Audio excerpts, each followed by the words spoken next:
திமுக, அதிமுக ஆகிய இரண்டு பாரம்பரிய கட்சிகளையும் வீழ்த்தி தமிழக சட்டமன்ற தேர்தலில் 108 இடங்களை விஜயின் தாவேக கட்சி கைப்பற்றியிருக்கிறது.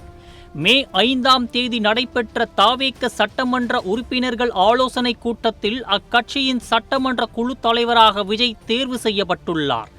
மேலும் விஜய் முதலமைச்சராக ஆதரவு அளித்து அக்கட்சி சட்டமன்ற உறுப்பினர்களிடம் உறுதிமொழி பத்திரத்தில் கையெழுத்து பெறப்பட்டுள்ளது.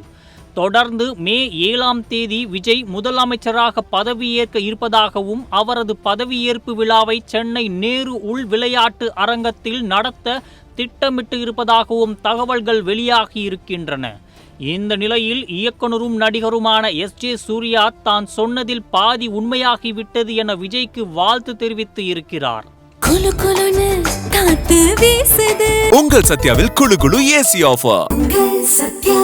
இது குறித்து அவர் தன்னுடைய சமூக வலைதளத்தில் வாரிசு படப்பிடிப்பின் போது தமிழக அரசின் சிறந்த நாயகன் விருதை விரைவில் உங்கள் கையாலேயே பெற விரும்புகிறேன் சார் என்று உங்களிடம் கூறினேன்.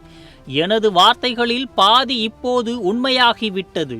மீதி பாதியையும் நிஜமாக்கி சிறந்த நாயகன் என்பதை நிரூபித்து அந்த விருதை உங்கள் கையாலேயே பெறுவதற்கு நான் இனி கடுமையாக உழைக்க வேண்டும் சார்.